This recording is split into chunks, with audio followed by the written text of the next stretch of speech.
What's up? What's up? I'm trying to see something real quick. All right, is it gonna work? It is working. What's up? All right, sweet. What's up, guys? What's going on? Hope you guys had a good Sunday. I will say, yeah, fucking right, man. You're here, bro. Nice. Well, how did Sunday go? I would say I didn't have enough Dalvin Cook. I would say that I had way too much Kareem Hunt. I will say that Jimmy G is the worst fucking quarterback in the NFL. And if any Niner fan would like have an argument about it, please argue with me because what has he done? Jimmy G sucks. And I feel bad for the Niners who literally cashed him out to be trash. And the Patriots win again, right? Patriots like, all right, cool, take him. Take this fucking scrub. Anyways, Dalvin Cook didn't have enough, had too much Kareem Hunt, had way too much Jimmy G. Thank God I really hedged that game with Russell. I mean, it really just makes sense. I had a little bit of Dallas, didn't have enough. The guy got so fucking lucky. I mean, he had a lot of carries. Let's not get that wrong. I mean, he was getting fed, and that makes sense because just like one of the boys said in Slack, my boy from the UK, he's like, man, he's going to get fed. I mean, the game script's going to be in his favor. It just doesn't make sense why you would fade him. And I just couldn't fucking do it. I don't know. I mean, I had enough. I just didn't have a lot. A little too early. Yeah. But anyways, I still made quite a bit of money yesterday. Didn't take anything down. Not yet. But it's happening. It's getting close. Yesterday for the showdown, I was really fucking with it, man. It was too easy of a slate, in my opinion. I was one off. But I think today we're going to get there. Today we're absolutely going to get there. What, yesterday in that slate or the game, the Eagles game or the Eagles fucking suck, man. Eagles are bad. I'll take that back. Yeah, you just came on. What? You didn't miss anything. I'm just talking. Nothing. You didn't miss anything. I'm just talking about yesterday. No, I'll take that back. I don't think the Eagles are bad. I think their O-line is absolutely trash. I think their O-line is garbo. I mean, we've seen Wentz have good seasons, and he's looked great. They take him to the playoffs. They have a great squad. But this year, this O-line is just they just cannot give him any time. He's constantly getting pressured. But they're getting some ballers back, man. Rieger looked great. I think he's going to be excellent for that team. Fulgham looked like they just found a stud. I mean, the dude's really good. And then you have Alshon Jeffries coming back. They got Goddard back. I'm only going to assume Ertz will be back in a couple of weeks. And I know they're saying they were looking about trading him. I highly doubt they wanted to trade Ertz. I mean, he's good. It's not his fault that, he's just not getting it. But again, I think they're using him a lot to block, which is kind of not his game. And yeah, you see his year so far is not very good. And now he's on the IR. So anyways, but I felt like the game yesterday was really straightforward. Dallas sucks. And that's because they don't have Dak. That O-line is still banged up, but they're still getting healthier. They got Martin back yesterday. They look decent. They gave the Rook a little bit of time. But overall, they just didn't look good. And what about Amari Cooper? Let's talk about Amari Cooper for a quick second. I watched the whole game yesterday. Let's be honest. And I'm not going to say that the QB for Dallas was he's a good one. And his throws are a little odd. He's trying to throw like Patrick Mahomes, little sidearm, little shit. But I watched some of these drops that Cooper had. Yeah, I agree. But they're better. Oh, shit. Hold on. Get down. Get the fuck down. Hey. My fucking cat, dude. He doesn't go outside. He's outside. Anyways, don't fucking leave, fatty. Okay. No, but anyways, some of the drops, like Cooper was hitting the chest at least 3 to 4 times, and it was like, boom. I mean, bro, this is the same shit Raider fans said. You can't catch shit. And I don't care that, oh, he's top 10, Frank, what you talking about? The fool drops so many passes, unfucking believable. Unfucking believable. What he really needs to do, he needs to watch the movie The Little Giants and know that wide receiver that had the fucking sticky tar in his hands. He needs some of that shit because he can't catch. Amari Cooper is poop. And I really don't understand why they gave him an extension. It really doesn't make sense to me. It doesn't make sense to me. But that is why the Dallas Cowboys will suck. It is what it is. Anyways, I just had to get a little vented now. It just had to happen. It just had to happen. But today, we have a game. And it's not the most exciting game because we have a really good right in his fucking hands, dude. I'm telling you, there was a play. It were like 3rd and 2nd or 3rd and 2, and it was a sidearm pass. Yeah, it was a dart, but it went hit it right in the fucking chest, dude. And they had to punt the ball. I'm sorry, you're an NFL player. Catch that shit. Catch it. Anyways, fuck that game. We're done. And I know I'm going to get yelled at for cussing, but that's just what I do. It is what it is. I teach all day long, and I don't get to cuss. So if I want to talk sports, I'm going to say fuck a few times. So that's where we are. Anyways, tonight we have a game. We have the Tampa Bay Buccaneers versus the Giants. We have a really good team with a really good defense against a really fucking awful team with nothing. So if you thought yesterday was fucking atrocious, get ready for tonight. And I'm going to say that ahead of time because it's not going to be a good one. It's not. But we got plays to talk about, and we got to talk about how some strategies to build. And honestly, I think the builds tonight are really straightforward. Straightforward again. So first of all, let's get into it. We have the Buccaneers there, 29.5. We have the Giants at 16.5. Remember, the Giants are at home. Holy shit. Godwin is out for the Bucks. AB won't play until next week. Shout out to Snoop for correcting me. Obviously, I'm a little irritated that he's playing fucking football again because AB is a clown, but whatever. And then for the Giants, Devontae Freeman is out, who's been fucking atrocious, and that's not his fault because the O-line is poop. And those are pretty much the main injuries that we really need to talk about. So let's get into it. All right, so we're going to start off the Buccaneers first. We'll talk about running backs. Now, this is important. The running back situation in Tampa is now shit. Like, I'm not in a bad way, but like, how do we go with this, right?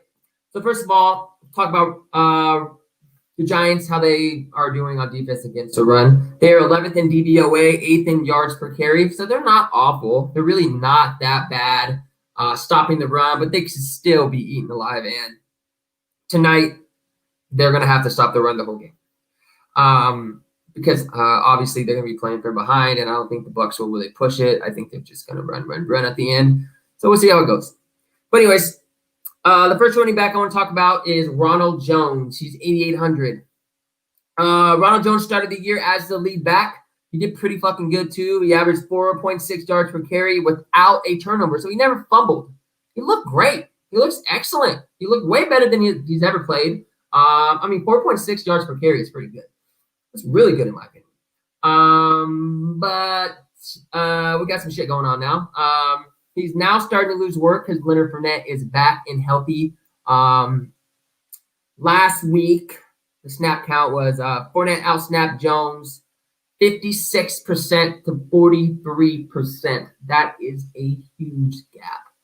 And it's not like Fournette came in because they were behind, right? I mean, Fournette's really going to be used as a passing down back. That's really what I'm hearing the coach is saying. He's going to be used in those types of situations, but I don't really think that's necessarily true. Because last week he played 56% of the snaps and they fucking destroyed the Raiders. And he played a lot. Could have been based off, they're just up by a lot. Maybe they want to give him more work. Sure. Could have just been based off the fact that they like Fournette more than they like Jones. Sure. Fournette last week, let's see. He had 11 carries for 7 targets. Wow. Those 7 targets are money. And then Ronald Jones had 13 carries for 2 targets. So it's a situation where we kind of just need to keep our eyes on it. I don't really know how they're going to go with it. The only thing I can think about how I would manage who I would choose today would just be based off price. Fournette's 6,200 and Jones is 8,800.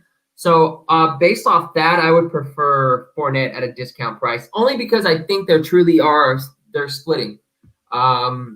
If if it was like a 70-30% or a 60-40 whatever, then I would maybe prefer Jones if he was getting the heavier snaps.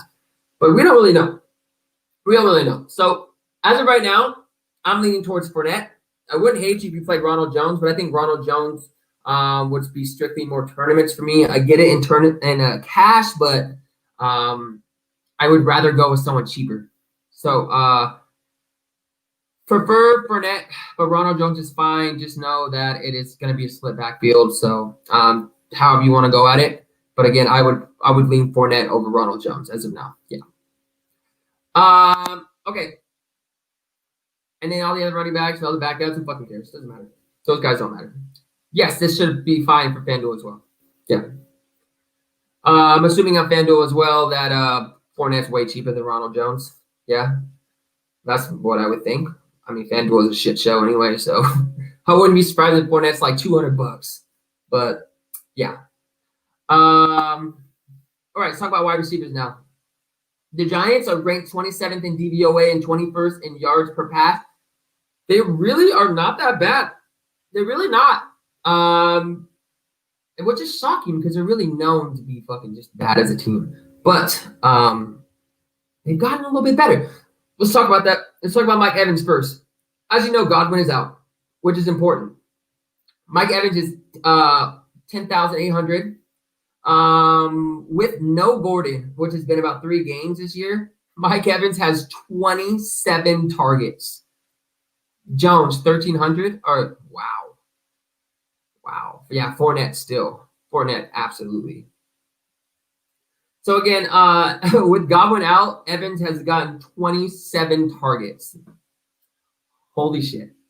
And he's very expensive for good reason. The only issue that I have in this situation, which means I don't, but I'm not telling you to totally fade. I mean, why would I tell you to do that? Especially in the showdown slate, shit happens, especially with elite wide receivers. Is Mike Evans is going against James Bradberry, who I've talked about before, who's actually pretty good. And he's actually made this pass defense a lot better. So he'll be shadowed by James Bradberry, which I think hurts him just a little bit. But in this type of situation, I really like to just look at volume more than anything. So if you're going to tell me that there's a good chance that Evans is going to get 10 to 11 targets today, I would struggle fading. I get it in GPPs. I totally do. The matchup isn't the sexiest, but in cash, I wouldn't understand why you would do that. But I wouldn't force him in regardless, if that makes sense. I really love the volume that he should have today with Godwin out. I wish the game was going to be a little more competitive. Then I would feel safer about playing Evans at his price. But I think he should easily, get you 6 to 8 targets and maybe a touchdown at a low play for him today. But he's still the alpha of Tampa Bay, and he's still going to get a lot of targets. But I think you can kind of look at this situation and go under the field. I mean, that's my plan, I think. I think my plan is to go under the field on Evans, but I'll still have some exposure. So take it how you want to take it with that. Again, I'll be probably under the field on Mike Evans today. But not a bad play. Not a bad play.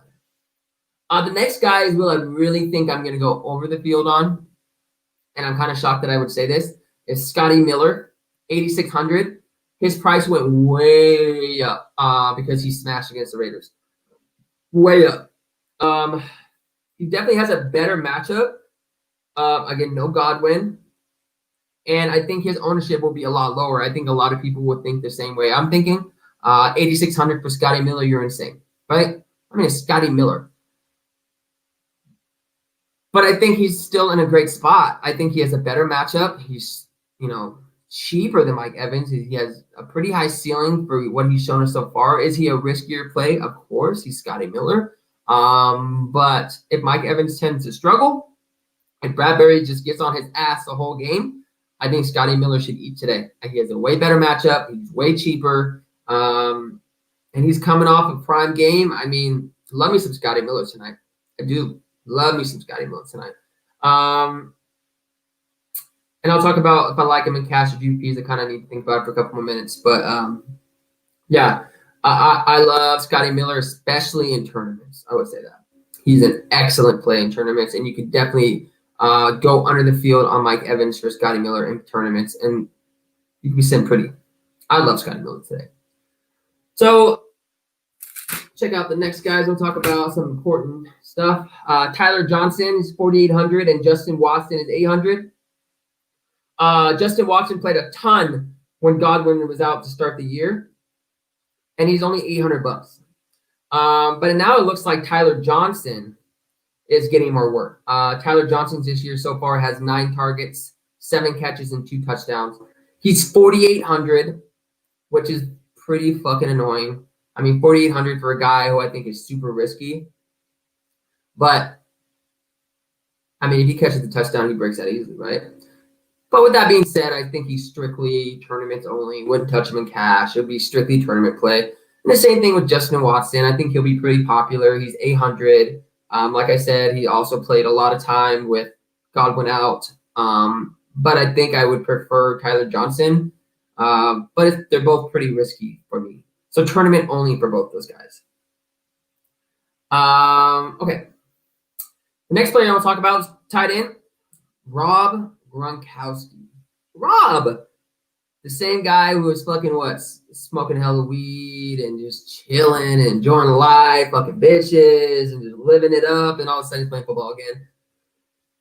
Must be nice. But anyways, Rob Gronkowski is 8,000. The last 3 games, he has 21 targets and 3 touchdowns. 21 targets, guys. 21. With Godwin out and no AB, I expect the volume to stay the same today. I expect him to at least get to 6 or 7 targets. Well, I would be happy if he got us more, but I definitely think he scores today as well. I fucking love Big Rob today. Love Rob Gronkowski. He's priced up like Kittle and Kelsey and Waller. I get it. And he's not, he's old school Rob, but guys, he's got 21 fucking targets, and he can score at any time with Tom Brady. So I love Rob. I almost think like a nice build would be to fade Evans and go Miller, Rob, Brady, and figure it out from there. I think that would be definitely a lineup that would probably be lower owned than expected. I really do. And thinking about capping plays, I think Scotty Miller would be sneaky as hell. Even Rob Gronkowski probably sneaky. But we'll get there at the end. So anyways, I love Rob Gronkowski. I think he's great.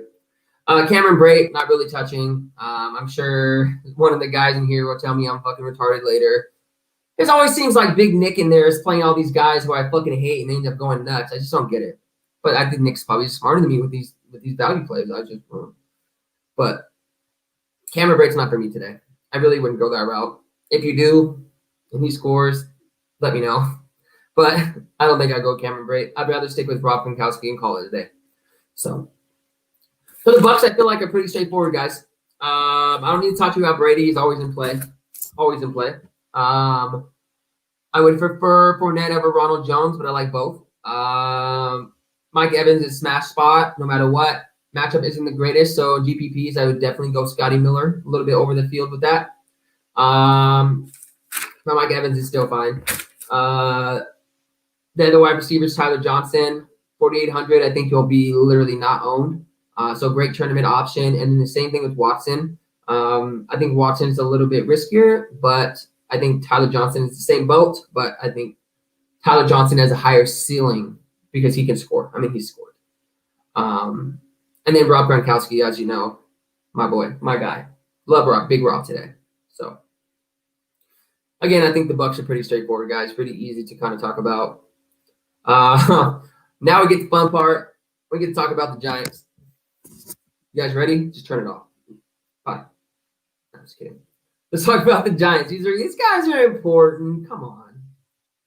First of all, Devontae Freeman is out. Which doesn't matter. It's not like he was doing much anyways. The Bucs are second in run DVOA. Stout, guys. Like, they literally are fucking legit on the, stopping the run. They're just that good. But I still think the guy I'm talking about right now, Wayne Gallman at 5,200, is still in a great spot. The reason why I feel like he's still in a great spot, regardless that the matchup is not the greatest, there's two reasons. He gets red zone carries. We like that in Showdown slates, right? It doesn't matter how he gets there, as long as he gets there, I'm happy. So he does get red zone carries, and I do like that. And he's still cheap enough that I'm willing to take the bet on that. Number two, he is a passing down back. He'll get work in the passing game no matter what.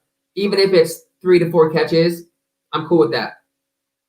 I like Wayne Gallman today, but I am concerned about the matchup. But all it's going to take is one red zone TD for him to get there, right? So I like Wayne Gallman. I think he's fine. He's safe for volume. I'm a little bit worried about the ceiling tonight, but this is where we are. So I do like Gallman. And that would probably be the only running back that I would have legitimate interest in from the Giants. Dion Lewis, based off the volume that he's been getting and the volume that I think he'll get today, too, I think he's strictly a tournament play only. There's always a possibility that he busts out for a long run and takes him to the house. Sure, it happens. But he's going to have to do that on very limited volume. So, with that being said, I would only touch him in tournaments only. Wouldn't even think about cash with him. Don't do it. But yeah, so Wayne Gallman, matchup sucks, but still should get there, hopefully. Just get that red zone TD and we're feeling good. So, all right. Before we get to wide receivers, I want to talk about Daniel Jones for a real quick second. I think it's important for this one. Daniel Jones.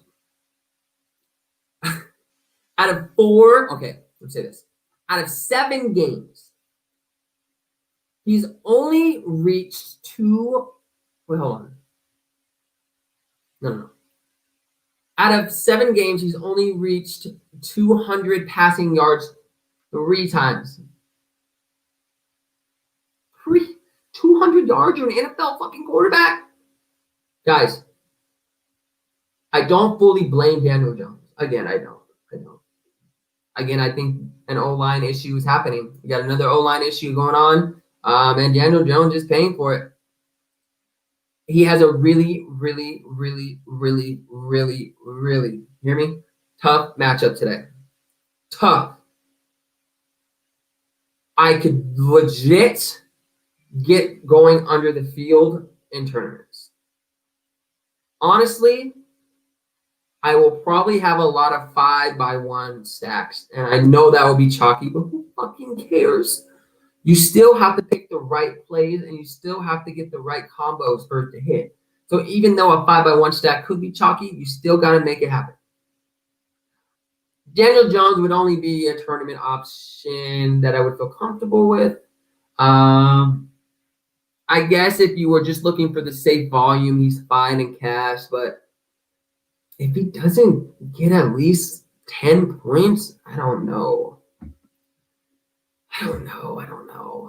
It's tough. I never really say fade quarterbacks, but until he shows me some, I'll have a small percentage, probably. Yeah. So I just want to talk about Daniel Jones. I mean, I thought that stat was very interesting.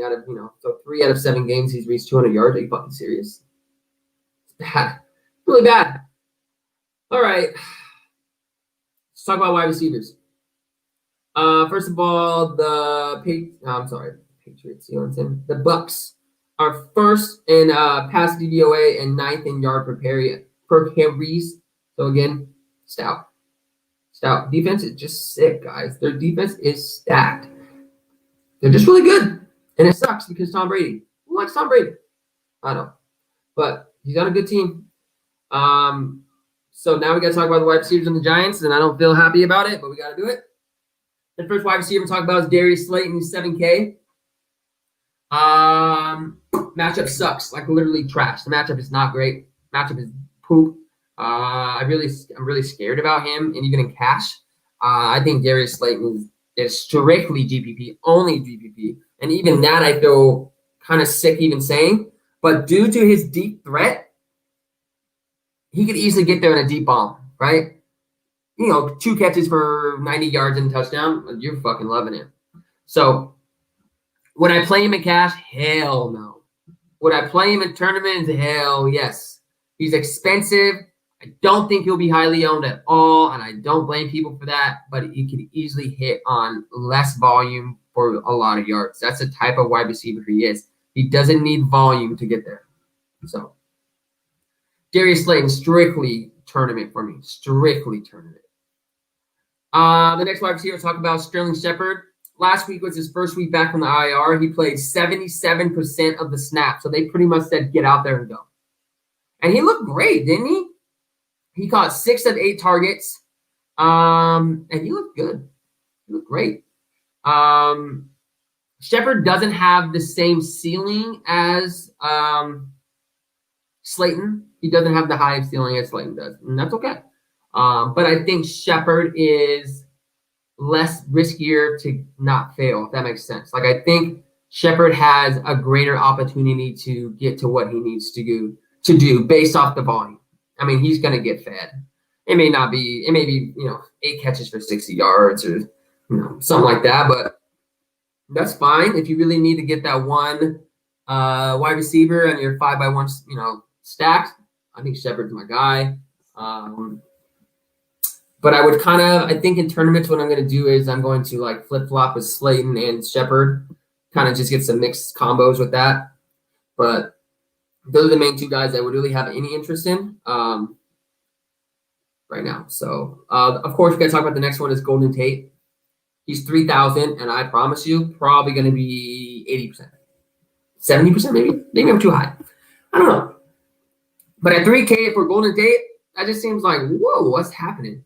But the last 2 weeks, Golden Tate has 3 targets. 3 fucking targets. They were talking about trading him. It looks like they didn't find any takers for him. Now the Giants are running 12 personnel, which if you don't know what that means they're putting out 2 tight ends on the field, Caden Smith and Ingram. And we'll talk about them in a second too. Caden Smith will be used to block, only because that O-line is just not helping Jones out at all. So with that being said, what that means is that means Tate is off the field more often.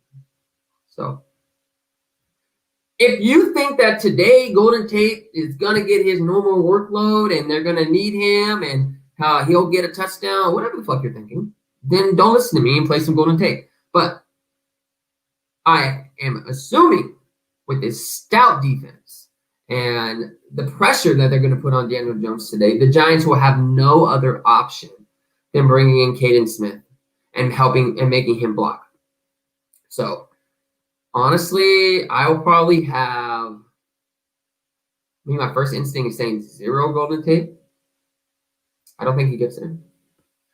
But, when I get to my builds, I might change my mind. I might have 1 or 2 or 3. I don't know. But as of right now, not for me. Golden Tate's not for me today. Okay. Talk about tight ends. 5,800 Evan Ingram. So just like I said with the 12 personnel, so what that really much means is that Ingram is going to be on the field a lot.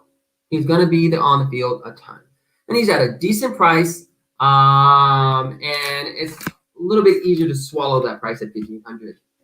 He's looked awful. He's looked bad. It doesn't seem like he is 100%, which I've talked to you guys before about. Out of 44 targets, he only has 26 catches for 223 yards. So again, do you blame Ingram for this, for all the drops, or do you blame Daniel Jones and an O-line? I'm blaming both. I don't think Ingram is 100%, and I think we're seeing that on the field.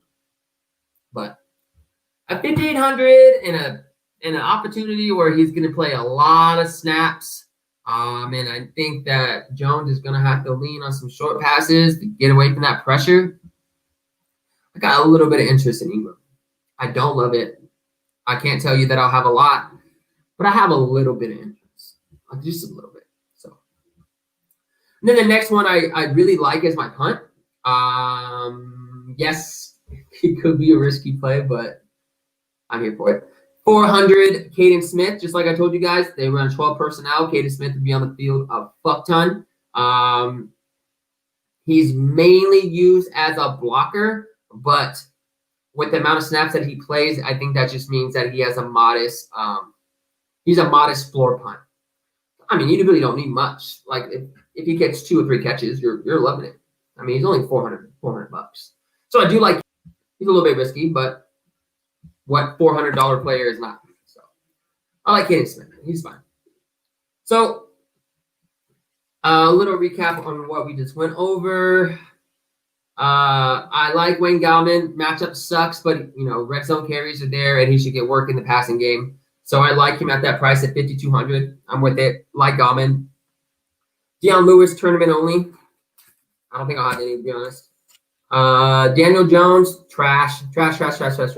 But if you want to run 2 quarterback combos, do it. Play him. I mean, you just throw a touchdown. I'm not upset about that.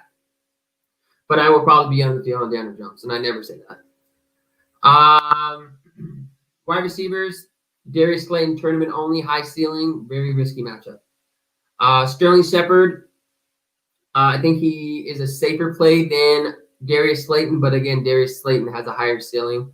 Better way to take down a tournament with Darius Slayton. So, but either are fine.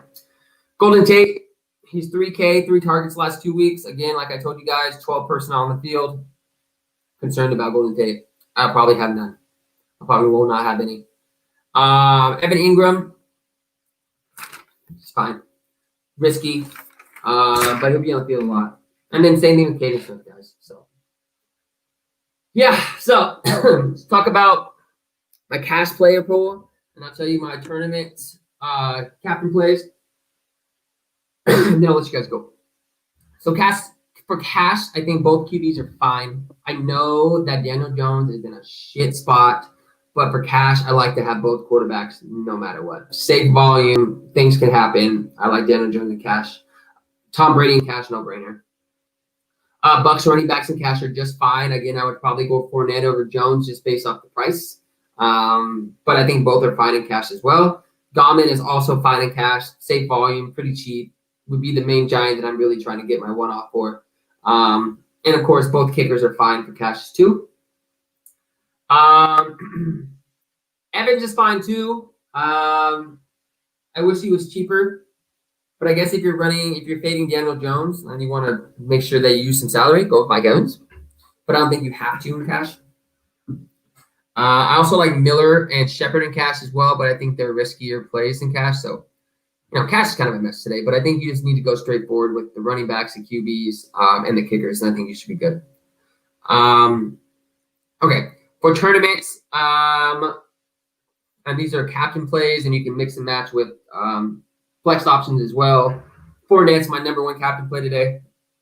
Number 1, I think he'll be really low owned as a captain. But I really like Fournette today. Scotty Miller would be my number 2. Ronald Jones 3, Slayton 4, Shepard 5. So those would be my captain choices for GPPs. I also really think that in cash as well, Buccaneers defense is definitely playable. I'll probably have a lot. Yesterday, I was literally locked in 100% on the Eagles, and it didn't fail me. So now we actually get a defense who's better, who can make things happen. So I love Bucks D. I'll probably just lock him 100%, and I don't give a shit. So, yeah. This game's interesting, but I think the plays that we talked about are pretty straightforward. Yeah, so I'll let you guys go. If you guys have any questions, don't hesitate to reach out to me on Twitter, Vigo07. I'm always willing to help anyone I can. If not, join DFS headquarters. I don't know why the fuck you're not. We're winning a lot of money over there. And we're just here to help you guys out and have some fun. All right. Well, hope you guys make a lot of fucking money tonight. If you do, let me know. Other than that, I will see you in Slack. We'll talk about anything you want to talk about. But yeah. All right. Have a good rest of your day. See you later.